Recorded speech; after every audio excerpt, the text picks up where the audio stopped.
Well, a very good evening to you, ladies and gentlemen, and thank you for joining me and our panel for tonight's City Question Time event here at the Guildhall. For those of you who've not been to one of these events before or who don't know me, I'm Chris Hayward, the Policy Chairman here at the City of London Corporation, which in layman's terms means I'm the de facto political leader of the City Corporation. Tonight's event will be chaired by our excellent lead member for resident engagement, Jackie Webster, and I'm delighted to be joined on our panel by a number of our Grand Committee chairs and deputy chairs, all of whom are here to answer your questions. On your seats tonight, you will find the winter edition of the Resident Services Directory, which includes useful information for the coming weeks and months, so I do hope that you will take it with you. It looks like this. I'm sure you can see there's one close by, hopefully. Importantly, the directory should help you navigate access to services offered by our Community and Children's Services team, our Environment team, as well as the police. Alongside this, the winter edition details upcoming events and also the City Living Resident Card opportunities. And if you haven't yet registered and collected a City Living Resident Card, I hope you will do so. It will give you many opportunities and benefits as one of our valued city residents. And given the season, we've included the NHS Winter Wellness Guide with information about staying warm and getting those vaccinations for which you might be eligible. And can I urge you also, please, to complete the feedback forms also on your seats. If you leave these on the chairs after the meeting, then City Corporation officers will collect them and will review each completed form and feed back to us your thoughts and views. But now I think I must turn to the appalling anti-Semitic terror attack over the weekend and the very real concern that I've been hearing throughout today among many residents about the safety of Jews and Jewish life here in the Square Mile. And I think I really must address that issue here tonight. We are only yards away from the old Jewish quarter of the city, a history reflected in names like that of the Guildhall Church, St. Lawrence Jury. Meanwhile, of course, Bevis Marks has the distinction of being this country's oldest synagogue. Jewish life is, in other words, inextricably woven into the rich texture of our city life. So we at the City Corporation condemn absolutely and without qualification yesterday's attack on a Hanukkah celebration in Sydney, and we extend our deepest condolences to those affected. At a time of rising anti-Semitism highlighted by the atrocious Yom Kippur attack in Manchester, we and the City of London Police stand with Jewish communities here and around the world, and we stand unwavering in our commitment to challenge hatred and ensure Jewish people and spaces are safe in the Square Mile. Now, whilst this year's Hanukkah has obviously been marred by a horrendous attack, we wish our Jewish residents and Jews everywhere a peaceful celebration. I know I've taken a little bit of a while over that, but I think it was so significant and so important that we stand together with people around the world who will not tolerate hatred or racial abuse. With that said, I'd now like to hand over to Jackie to introduce our panel and explain a little more about the format of tonight's event, including the rules of engagement. So Jackie, over to you. Thanks, Chris. Good evening, everybody. I'm Jackie Webster, as Chris said. I'm a councillor in Cripplegate, and I'm also the policy lead for resident engagement across the city. Really delighted that everybody's here this evening. Thank you very much for coming along. I'm going to start by introducing the panel, and I'm going to start with George Abrams, who is Deputy Chairman of the Port Health and Environment Committee. Good evening, George. Good evening, everyone. Thanks for attending. Jason Groves, who was here with us the last time as Deputy Chairman of the City of London Police Authority Board. And over to Helen Fentiman, who is Chair of our Community and Children's Services Board. Good evening, everyone. And over to Shravan Joshi, Deputy Chair of the Planning and Transportation Committee. Good evening. Good evening. So for those who have come along to these events before, we just want to say thank you very much for all of the feedback that you've given us. So we've taken a slightly, we've added and changed things ever so slightly this evening. So to try and get us through the number of topics that we try and cover in City Question Time, we've asked people to submit questions in advance. So thank you to everybody who did, and we've had quite a big response. So what we're going to do is we're going to take a question that covers a particular area, start with that question, then open the floor up for further questions in that particular area of interest. To try and maximise the number of questions residents can ask, we've asked our elected members to submit questions in advance that they might want to ask, and we've received none. One of the things that's constantly, certainly for me as a local resident councillor, and I know I can speak for my colleagues, is the issue around poorly parked dockless bikes. So what we want to do is start off this evening by talking a bit more about that. We have a presentation from Bruce McVeigh from our transport team. It's a quick presentation just to update residents on some of the areas that the corporation has been working on, along with local councillors. And then we'll take some questions. And we're joined by Ian Hughes this evening, the City Operations Director, and we'll take questions through Shravan. So there are no fire alarms expected this evening, and if you do need to visit the toilets, it's up the stairs and on your left-hand side, and a member of staff can show you. So I won't hold up any more. Let's get to Bruce's presentation. Thank you very much. Thank you, Jackie. Good evening, everybody. Really pleased to be here. So I'm Bruce McVeigh. I'm the Assistant Director for Policy and Projects in the City Operations Division in the Environment Department. And the easiest way to think about what I do and what my team does is we think about how transport and streets in the city need to work, need to change, and then we manage the process of that change. Next slide, please. If you want to find out more about what it is we do, then I'd suggest taking a look at the transport strategy if you haven't seen it already. This is available on our website and sets out how we will approach things like giving more space and priority to people walking and wheeling, how we make our streets safer and more accessible, how we'll manage traffic, and, of course, how we look to get more people cycling. And we do want to get more people cycling, so cycling is a sustainable way for people to get around. It's a very space-efficient way for people to get around, so it helps the city grow whilst relieving pressure on public transport, and it's a very affordable way for people to get around as well. But we know that some people are put off from cycling because our streets aren't seen as safe enough for them, and we really want to widen the appeal of cycling to as many people as possible and remove those barriers to it. But we also know, of course, that some people don't cycle like they should, that some people cycle illegally, some people take risks that also put other people at risk, and people are often rude and inconsiderate as well. So we work really closely with the City of London Police to address this, supporting their efforts around education and enforcement of illegal and risky cycling. And if you don't know already, the City of London Police have a dedicated cycle team which really focuses in on these issues. Next, please. We also provide free cycle training to residents and to workers as well. If you'd like to find out more about that, then take a look at the website. Next, please.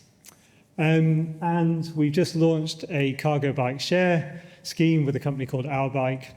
Details on that are available on flyers that are on the Climate Action stall, which is at the very end of the crypts later on, if you want to have a look at that.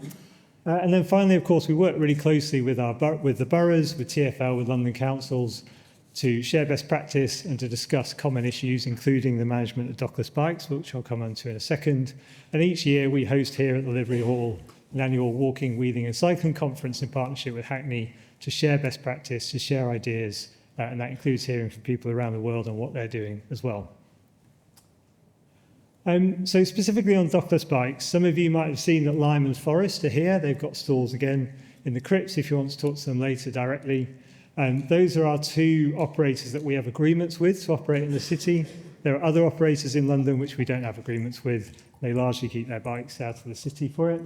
And those agreements require bikes to be left in designated bays.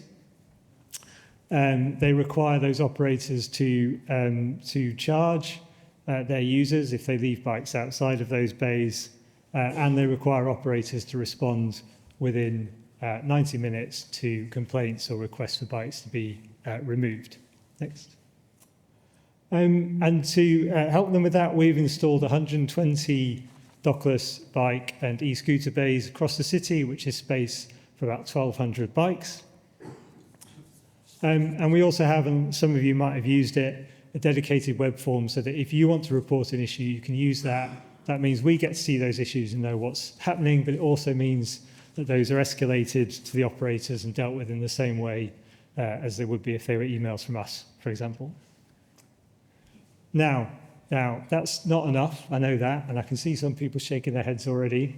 And we know there are other issues. And one of the challenges we've always had with dockless bikes, since they first arrived here, is that this is an unregulated industry. It's not covered by any legislation at the moment.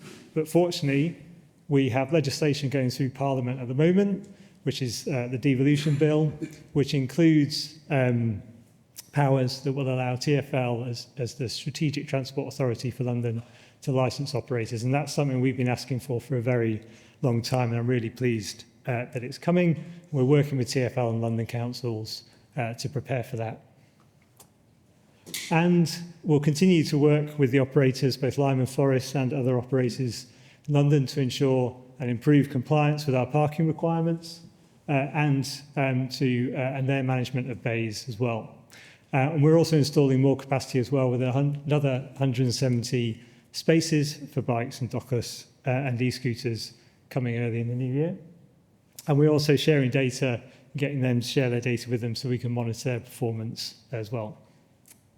And then finally, again, we recognise and share frustrations around bikes left in ways that obstruct pavements, that are left inconsiderately by people.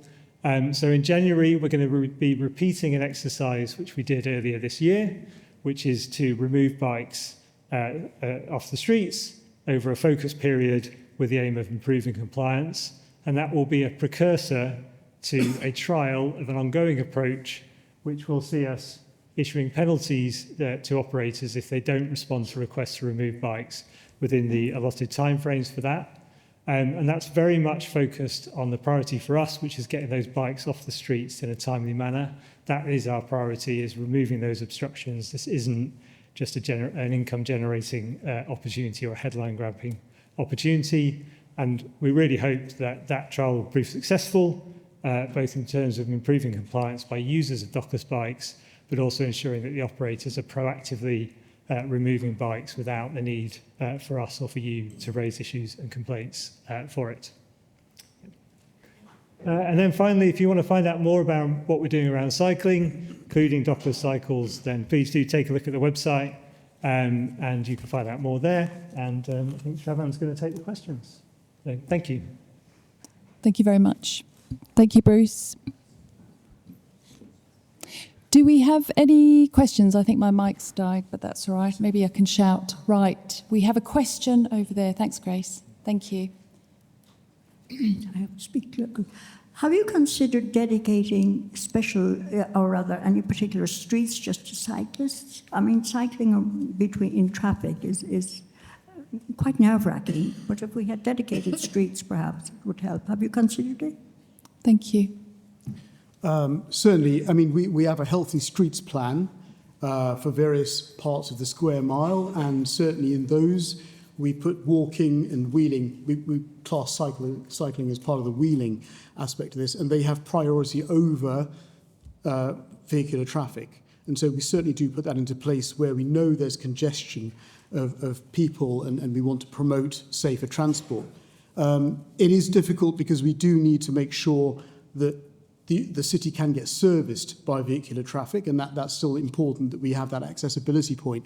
But certainly where we can, certainly the smaller streets, we are trying to put cycling only or pedestrian only access. Right, I did have a question here. The lady in blue first, please. Okay, can you... Whether any action is being taken to prevent people like me from being in fear of their lives every time they cross the road as cyclists go through red lights continually? Thank you. So pedestrian safety is the number one consideration on any sort of traffic plan that we consider. And pedestrians are at the top of the queue in terms of any sort of safety assessment, above cyclists, above any other vehicle form there is. So rest assured on that. There is a police aspect here that I think Jason ought to come in on, how we regulate that behaviour of users of the road. Perhaps I want to pass that to Jason. Very happily. So this comes up regularly. So as part of my role, I also chair the local policing committee, and I can assure you that these kind of bike offences, I'm one of the people who crosses a major intersection on my way to work every day in the city, and I get incredibly frustrated with the cycle behaviour. This is a very keen focus for the City Police and the bike squad that you heard mentioned earlier. We are looking to use CCTV to be able to look at where there are hotspots, and we are increasing the number of penalties that we give out for bad cycling behaviour. We're also looking at other ways to indicate to people that they really need to obey the rules of the road. But I completely agree with you that the level of offending here is unacceptable, and it does pose a huge difference. It's something that we talk about a lot within the City of London Police, and I can assure you that will be continuing. Thank you, Jason. I'm going to take one more question because we have eaten into quite a bit of time, and I know this is a really important subject, so we'll be writing to everybody. Thank you. Thank you for the presentation. That was very interesting. One of the areas you didn't mention is the impact of the many wind tunnels in the city with all the new buildings and some of the older buildings, which blow the bikes over, and then they are very dangerous for pedestrians because they end up all over the place. Thank you.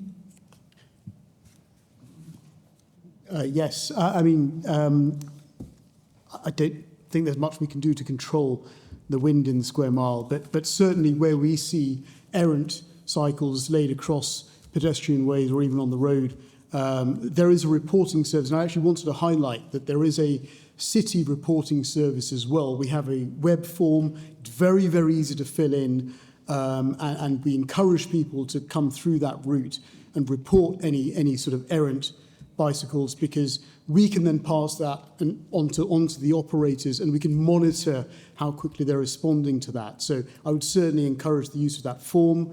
And of course, you can also go directly to Lime or Forest and report those things. If they're not responding, I see you shaking your head. If they're not responding, there is the ability to call in and explain the situation. We try to get people out onto the streets and clear these things up.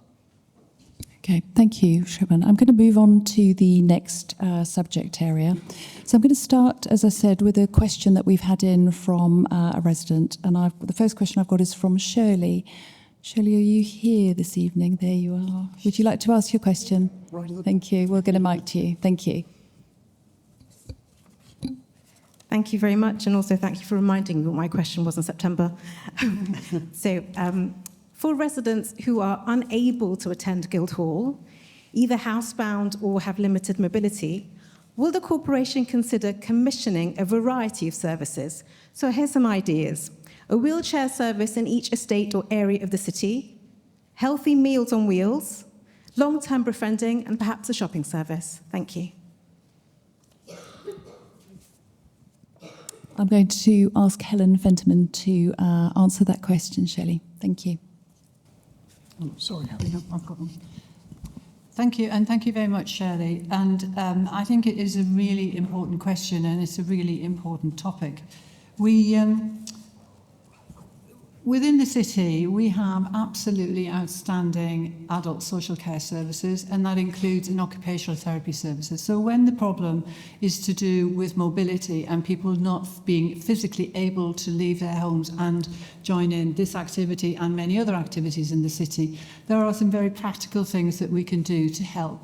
And the easiest way to access that is to contact the services I'm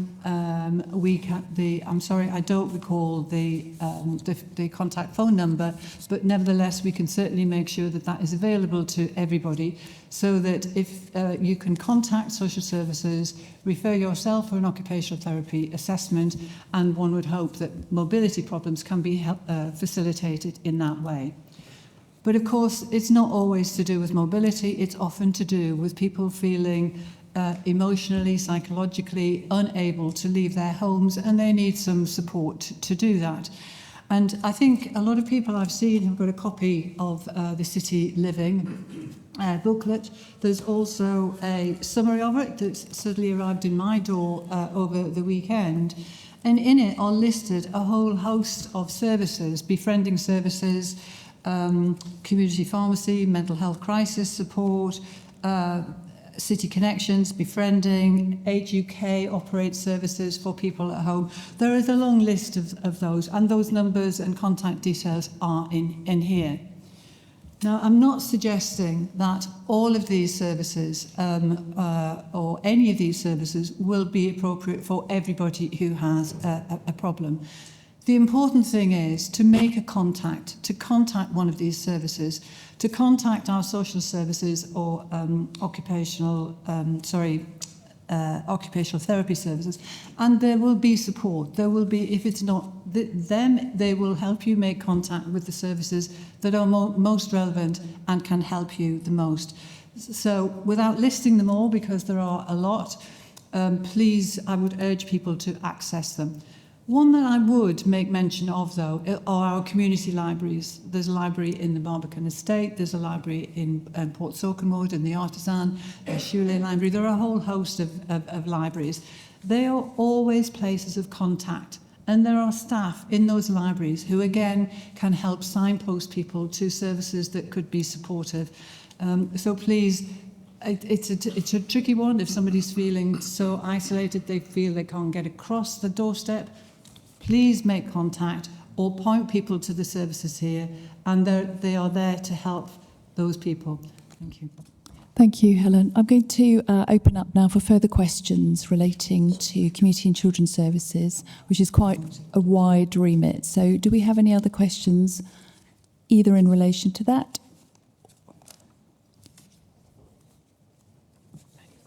Sorry, thank you. It's actually to do with the library. And I've noticed that the Barbican is going to have a renewal programme and is going to be closed for some long time. Is the library going to be closed as well? And I only ask that question because I believe that Shoe Lane Library is going to be closed at some time because of the building work there. And I just want to be sure that there was going to be a library on somewhere on our side of the city, on the west side of the city, because of all these timings. Thank you. Should we start? Yeah, I'll ask Helen to start. Thank you. Thank you, Sue. I'll start to answer that one. The Barbican Centre, in putting their proposals together, have been considering a whole range of services that are available in the centre itself, and trying to find alternative locations for those services. They're aware that they need to be talking with residents and gathering ideas and suggestions from them, as well as having the opportunity to discuss their own proposals. Now, the first residents' meeting that I'm aware of is on Wednesday in the Barbican Centre itself. Notifications have gone to residents. It's in the Frobisher rooms, and I think it's 5:30 to 6:30. So if people are interested, then please go along. But that is not the only opportunity. There will be many opportunities to discuss this. But to be reassured, the Barbican Centre team are working as hard as they can to find alternative locations so that things like the library can continue to run in some form. It's possible it won't be as extensive as it is now, but certainly to run in some form during the period of refurbishment.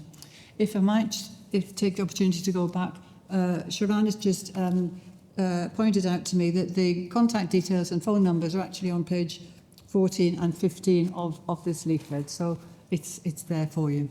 Thank you, Helen. Siobhan, did you want to come in? Just to come in on the Shoe Lane Library, if you don't mind. When consent was granted for the redevelopment of Hill House, we absolutely recognised that there was a loss of library provision there. The new development that comes through will have an extensive library as part of that development. In the meantime, whilst that library is closed, provisions being made at One New Change, which is a short walk or an even shorter bus ride away. And that was done in consultation with the local community that uses Shoe Lane Library to make sure that provision was kept alive and there wouldn't be a loss of service for local residents. Thank you, Siobhan. I think I saw another hand, so I'm going to take one more question in this subject area and then we'll move on. Thank you. Thanks. The Golden Lane pool has been closing at sunset since September. The management there and the City Corporation haven't got to a conclusion yet on getting it fixed. I'm just wondering what the commitment is to fix the Golden Lane pool. Thanks. Thank you. Golden Pool Leisure Centre. Thank you. Helen will take that. Sorry, the Golden Lane Leisure Centre? Yeah. Yes, yeah, okay. As you probably are aware, the Golden Lane Leisure Centre, the city has allocated a substantial sum of money to refurbish that centre, 10.5 million. And the detailed development proposals are being worked up as we speak. Taking a little bit of time because trying to make sure that we maximise the space that there is available in the leisure centre in that original footprint to try and make sure we make space available for as many sports activities as possible.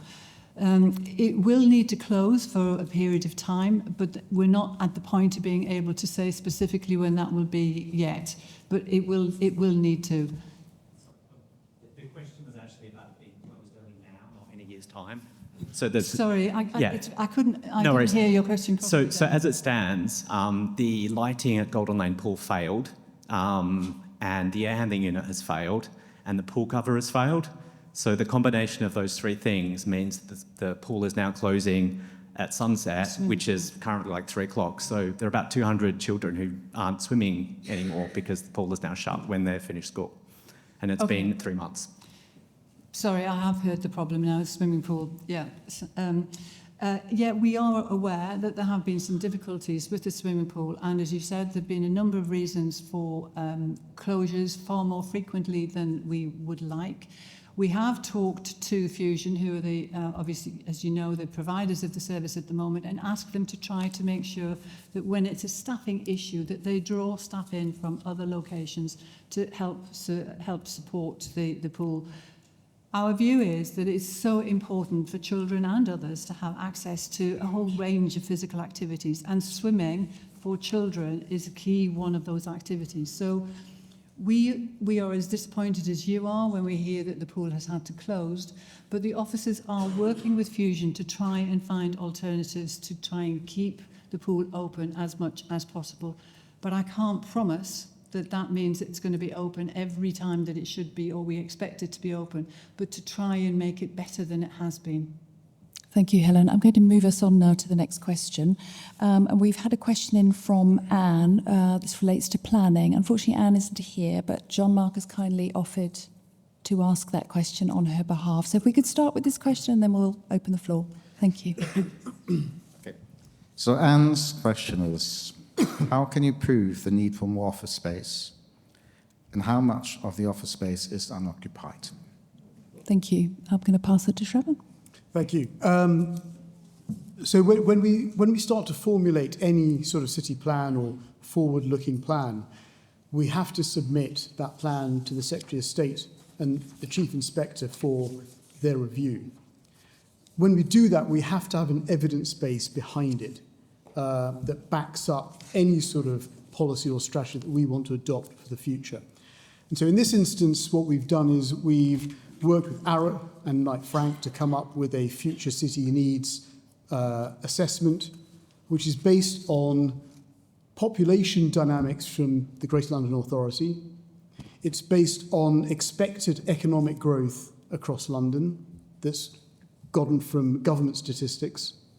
And it's based on where we see financial services growth coming from in the future. So combining that with a report that we also saw from Avison Young on the future of real estate growth in the square mile, we formed an evidence base. And that's based on growth that we've seen from 2019 to 2024, which saw a 25% increase in employment across the city, which now stands at about 670,000 workers. If you translate that into office space, currently the vacancy in our Grade A office space is about 2.6%. It's virtually zero. And vacancy across the square mile is about 7.4%. And that's gone down quarter on quarter. What that translates to in terms of our city plan going forward to 2040 is a need for 1.2 million square metres of additional office space. That's gone into our local plan, which was examined in public a couple of months ago over the summer. We've had the chief inspector in, and they've concluded that the plan is sound on that basis. And I believe last week at the court, we've now gone out for the final consultation on the local plan to get final reviews before it's adopted. And so we've had Secretary of State backing on the evidence that we provided.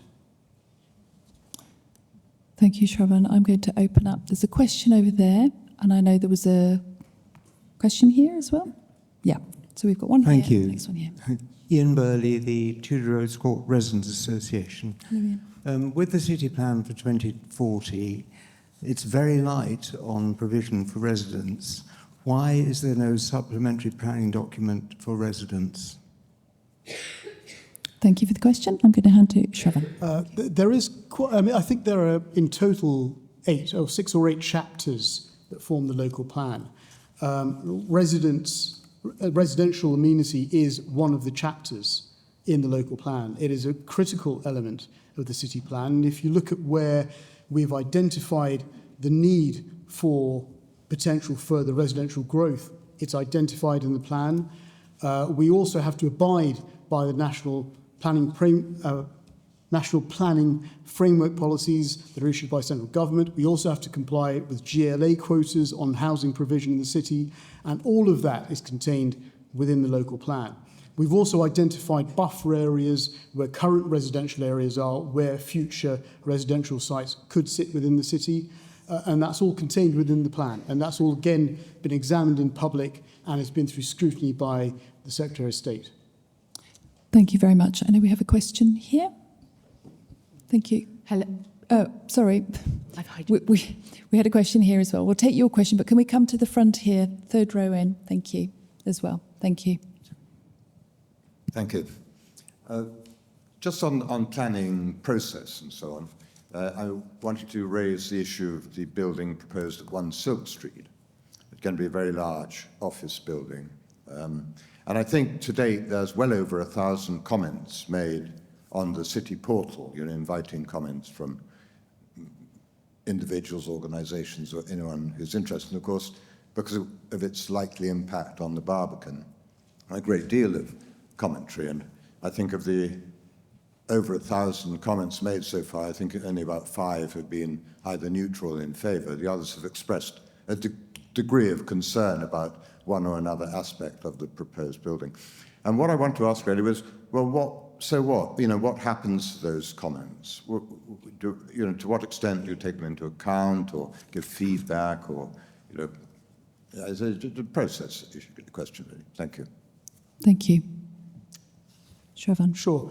I think this is a really important piece to clarify, actually, and what impact representations have on any sort of planning consideration. The aim of a statutory consultation is very much to make sure that all stakeholders are heard and to make sure that their views are considered by the officers and are put into a form that make them planning considerations as opposed to subjective views of a scheme or a particular aesthetic. And so when those planning applications are put to committee, the officers will put those in terms that members can then see the planning impact or the planning consideration we have to take into account off the back of those representations. So if there's 1,000 representations that all say X and X is a planning consideration, officers will make sure that members consider X. If people are putting in considerations that are X, Y, and Z, we will see X, Y, and Z. And so that's the process by which members get to see the representations that the public make. Thank you. Could we go to that question now? Thank you.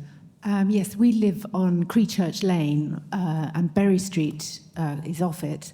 And the scheme there was turned down and then they went to appeal. And we've heard just recently that they've withdrawn that. So I wondered if Trevor could give any clues as to what's going on. Thank you for the question. Trevor? So what you've said is absolutely correct. That's exactly what's going on. Committee rejected the applicant's proposal for a tall tower on Berry Street, and we were set to defend that. We'd appointed external counsel on that, and the applicant had said they were going to appeal it, and they withdrew their appeal. So the refusal stands, and the scheme will not go ahead as was put to the City Corporation. That's not to, sorry, just to qualify that, that's not to stop anyone else putting in future applications, but you would suspect that they would not be as bold as this scheme was, considering it's been through a rejection. Thank you, Trevor. Yes, there's a lady here in the front. Grace, if we could come here, third row. Thank you. Thank you. You've spoken about empty office space in quantity. There are still empty shops. And what pressure can the city put on owners of these shops to do something about them if we have one which is becoming derelict? Fly posting, all the rest of it. So is there anything the city can actually do about that? Okay, thank you for the question. I'm going to look at Shravan. Yeah. I mean, I think this is a double act, Chairman. I think this might need a bit of destination city input as well. No? Look, there's a commercial reality to the retail sector and the leisure sector at the moment, and they are struggling. We know that. What we try to do is encourage meanwhile use, where we see that sites are left empty or they're due for redevelopment. We try to encourage meanwhile use into that, and you'll see perhaps an art installation going in or some charities going in to encourage meanwhile use. We had a great one around the corner at 55 Old Broad Street for a while, where they turned it into an artist studio, which worked really, really well until the scaffolding went up for the redevelopment. So we do try to encourage alternative uses to come in on a temporary basis, but we have to be careful that we're not trying to over-curate sites that need to be commercially viable as well. And there's a reality to face there. Shall I? Yes, please, Chris, come in. Can you turn me on, please? Shall I just add a brief word from the perspective, as Siobhan's invited me to do so, from Destination City?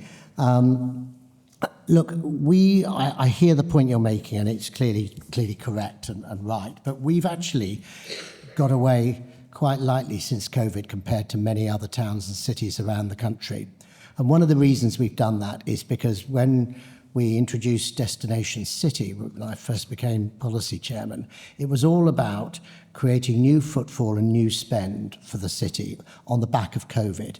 Because during COVID, we saw many of the small businesses like coffee shops, sandwich shops, go under, frankly. And I could sense and feel that we were in danger of becoming one of those boarded up cities where you go through streets and streets of boarded up shops, and I was absolutely passionate about the fact that should not happen. Broadly, it hasn't happened because we've managed to keep a lot of the businesses who would otherwise potentially not be here today. Doesn't mean we haven't got some empty shops. We have, and we know where they are. It's a commercial reality of any town or city.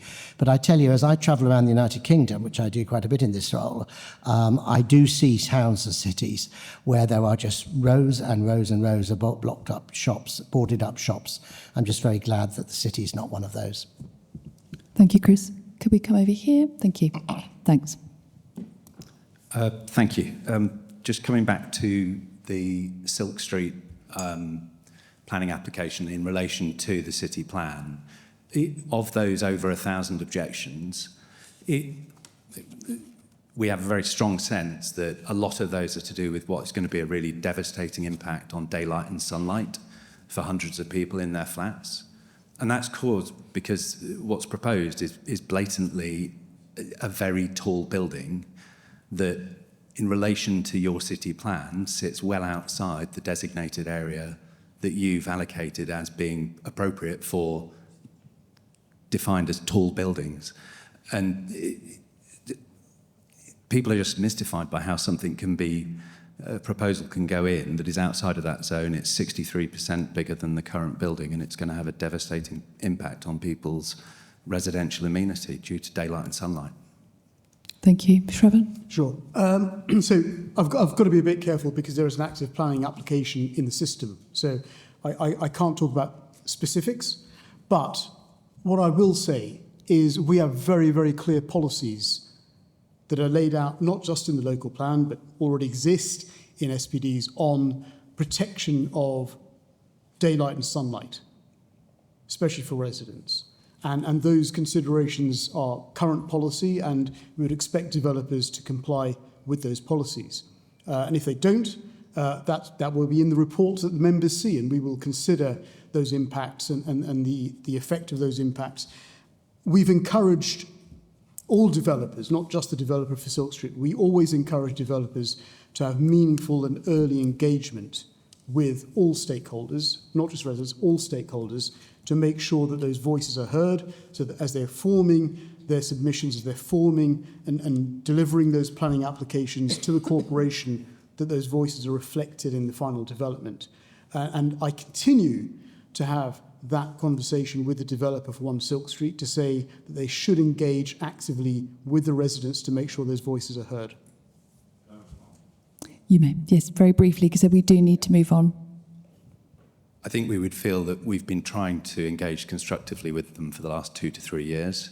The consultation has been performative.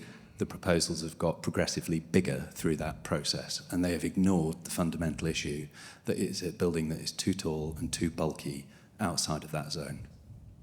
Thank you. We will make sure that the developers are aware that you feel you're unheard. Okay, thank you. I'm going to move us on. I have a question here from somebody called Dan about community. Is Dan here this evening? Okay, so I'm actually then going to move us on to open up the floor to general questions. I know there were a couple when I came in this evening, so I will start with one question. If we could just keep it to one, and I'll come back to you if we've got time. Thank you. I'm Marina Costipo from Middlesex Street. I'm going to put two questions. One. We have an issue which is the car part to the basement, which damaged the car and screwed the tire, and the cylinder coming down, a lot of liquid, and that it damaged the car. And people they can go work, and why they not have some cover everybody from car park in the basement to cover it, or so something's going on because people can't afford it, they lose the job, the education, all these things, and also it's not easy every Sunday. It's supposed to be stopped. Okay. This is two questions. Thank you. Thank you. Very good. I'm going to pass to Helen because I think, well, it's car parks, but it's also about the estate. Or maybe... Can I just check? Are we talking about the car park in Middlesex Street, or are we talking about car parking generally? Car park in Middlesex Street, they said. Okay. So and I'm not sure, Elena, that I heard everything that you said, but to be clear, the car park in Middlesex Street Estate, as you know, there are a number of changes being made in there and residents moving their car park space to another part of the car park. And this is because of the police estate development. We have all the way through the programme, the Police Eastern Base Development Programme, been working with residents. We have 5 residents on the steering group, including the elected members from Portsoken Ward. And we've run a number of workshops for residents, as many residents who want to participate, to talk about the changes and to try and make sure that they are as sympathetic as possible to the residents and to those using the car park. I also know that in addition to just physically parking a car, there are a number of residents who have garages, which of course in modern day are often not used as garages because they're not big enough to get a car in, but they're being used as storage space. And a number of those garages are also having to go as part of the development.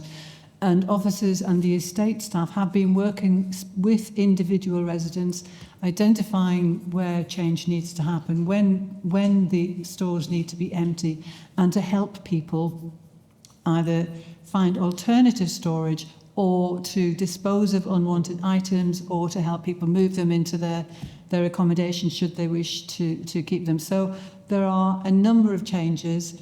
They are being managed sequentially.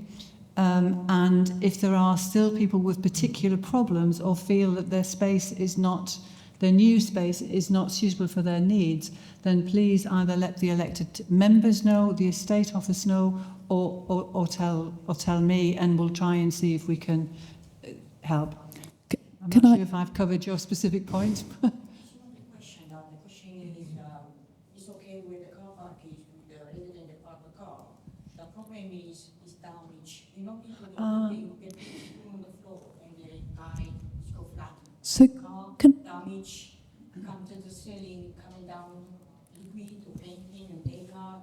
You need something cover for each car. Okay. Helen, shall I suggest we talk afterwards, because it's very specific? Yeah? Thank you, Elena. Okay, thank you very much. So we're going to come here, second row, Grace, on the end. And then I think I saw a hand over there.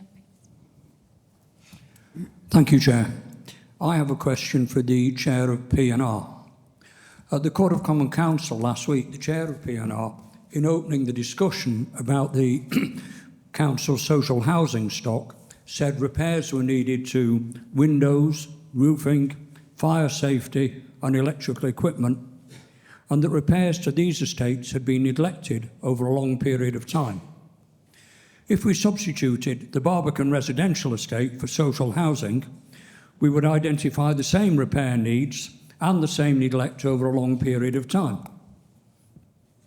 In his closing remarks, in response to concerns raised by several members, the Chair of P&R addressed concerns about leaseholders on social housing estates and committed to a fair and transparent approach and to mitigation of the costs of the repair programme. May I ask the Chair of P&R to provide an assurance that leaseholders on the Barbican residential estate will be treated no less favourably than those leaseholders on the city's other housing estates? Thank you very much. Over to Chris. Thank you very much for that question. And let me start by just saying how important I think this investment in our housing is overall. It has been long outstanding. Our social housing and leaseholders have all suffered, unquestionably. But of course, I want fair play across all our housing. So when it comes to leaseholders, the Barbican, I've yet to see, of course, the proposals which officers are bringing forward in terms of how the leaseholders are going to be treated. What I have been told is it will be fair and equitable and proportionate, and that repayment terms will be looked at, as well as any other specific issues that arise out of officers' investigations. So I'm not able to give you a an absolutely specific answer tonight, but what I can say to you is I shall expect, and I'm sure the Children and Community Services, the Housing Committee, will expect there to be equitable treatment of leaseholders, and that's as much as I can reassure you this evening. Thank you, Chris. Can we take the next question? Right, we've got over here, and then we've got another one over there. Thank you. Mark, at the... Yeah, thank you. My first, yeah. Yeah, you're Hi, first. my name's Graham Harris. I'm a leaseholder at Stanley Cohen House. In a unique position, I purchased the property in 2002, lived there for a year, and never returned until 3 months ago. When I returned, I'm shocked and saddened at the condition of the common areas of Stanley Cohen House on Golden Lane Estate. So you keep talking about 100 million, 200 million. The reason those costs are so high is because you've neglected the estate. There's been no maintenance. There still isn't any maintenance going on as far as I can see. So my question to the city is, do you believe that the condition of like Golden Lane Estates and Stanley Cohen specifically is to an acceptable standard? If the answer is no, how did you let it get there in that condition? And then C, what happened to the money that's being used for maintenance? Because, and I'm happy to invite any member on that table to walk 15 minutes with me, and I will show you what I've sent a letter to Judith Finlay documenting the condition. It's just not right. Thank you for the question. I'm going to go to Helen and possibly Chris as well. Thank you. Yeah. Thank you. And I have to say thank you for the question, and I have to say that in large part I agree with some of your comments. And I think both the Chair of Policy and myself in the Court of Common Council and in the other committees where social housing has been discussed, we have quite openly said that the condition of our estates is a long way below the standard that we would have expected. And Golden Lane is clearly one of those estates. It's difficult for us to comment on why our predecessors didn't take action earlier, and I think it would be unreasonable or unfair of us to try and judge or make statements about why that was the case. What I can say is that since we became aware of the condition of the estates in coming into the Office of Chair, Policy Chair and Community and Children's Services, we have worked incredibly hard with our team to make sure that we are aware of the work that needs to be undertaken. As the Chair said, we're very proud that last week we were able to agree £211 million to refurbish these estates. And that is on top of 110 million, which has already been in the programme, where we've invested in some estates already. If you look at those estates that have had the benefit of the investment, and you see the condition that they're in now, you will see how remarkable a change that the investment will make. It's incredible, and we're really positive and hopeful that we will see exactly the same results in all of our other estates, and including Golden Lane. As you know, it's a 10-year programme. It will take a long time, but we are absolutely committed and said in Court of Common Council last week, the task now is to make sure that this is delivered. And then the second task is to make sure once all of those homes achieve decent home standards, that the City of London never lets it drop below decent home standards again.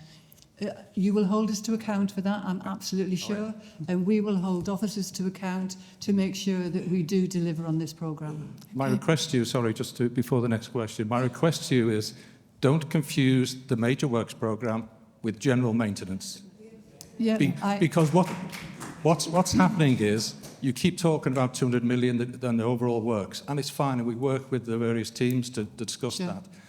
In Stanley Cohen House, my window frames, which are rotting away, will only be complete in 2035. That's 10 years away. Yeah. And all the common areas, painting, gone. Broken glass everywhere. Security lights not working. That's getting lost in the story. Yeah. Okay, thank you. I understand the point, and we have already been looking at remedial works, I guess is what we've called it, because we were aware that some blocks in some estates, and Golden Lane is certainly one of those, where there is urgent work that needs to be undertaken, and the team have been looking at the costings for that, and we will try to see and endeavour to carry out as much remedial work as is possible.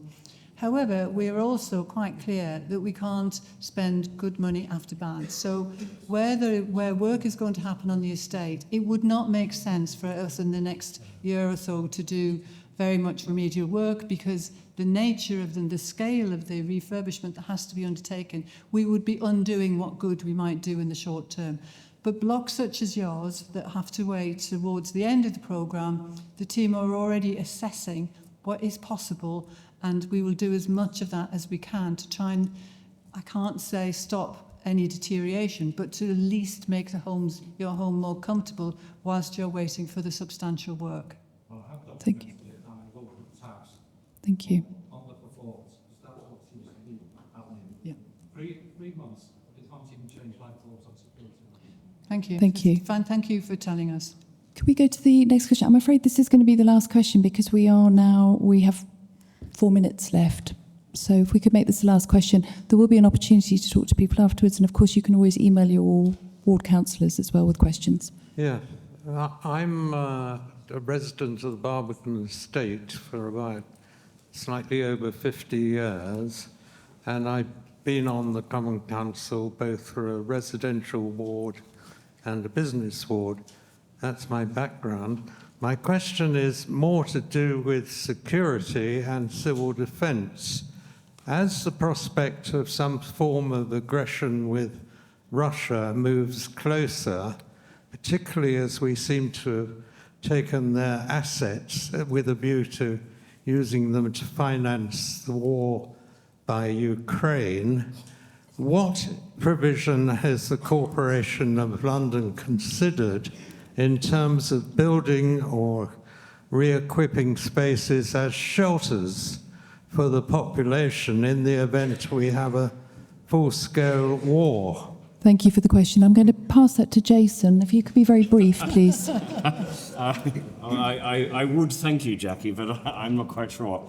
Look, the honest, I think it's a little premature to start building bomb shelters, but I think one of the things to reassure you is the City of London Police works very closely with the security services, and that partnership is very important. It's one of the reasons I think that our intelligence-led policing has ensured that the City of London is one of the safest places to live and work, not only in the United Kingdom, but of any business centre around the world.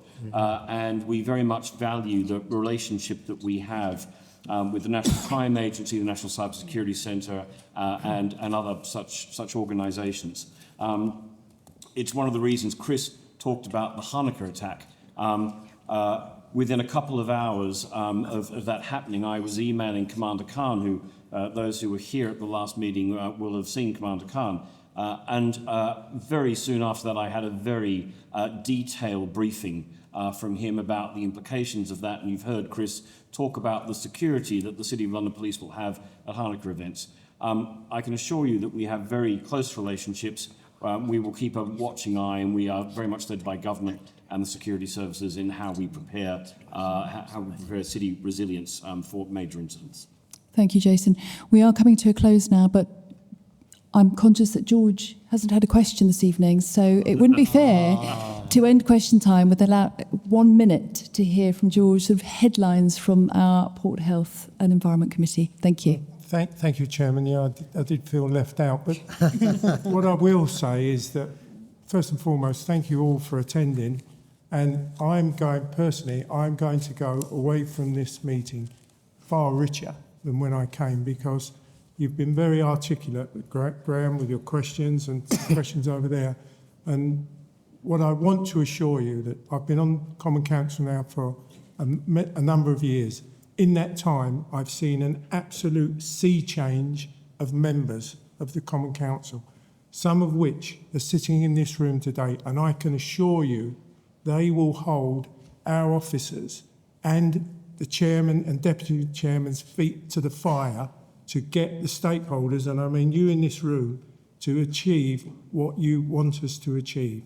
thank you. And thank you once again for coming. There you go. Thank you, George. Thank you very much. I'm going to pass over to Chris. Thank you. Well, thank you very much indeed, Jackie. And I must echo George's words. I mean, he almost closed the meeting for me. It was so eloquent. But thank you all for joining us this evening and for your questions and your contributions. Now, there's going to be an opportunity now in a moment to mingle, to enjoy some refreshments and to be visiting our stalls through there. But before I conclude this evening's proceedings, I apparently have been told I have the happy duty of picking tonight's raffle winner. Now, you're all in this raffle, and the raffle, incidentally, is for a Fortnum & Mason's hamper, I am told. Ooh. All right? Now, I don't know, I've just got to put my hand in here. And pray God I don't draw my own ticket. But anyway, it's ticket number 57. Who do we know is number 57? John Edwards. No? Or is it? Yes, the lady at the back who asked the question. Well done. Congratulations. Come on up. Where's the hamper? Do we have the hamper? Does somebody have the hamper?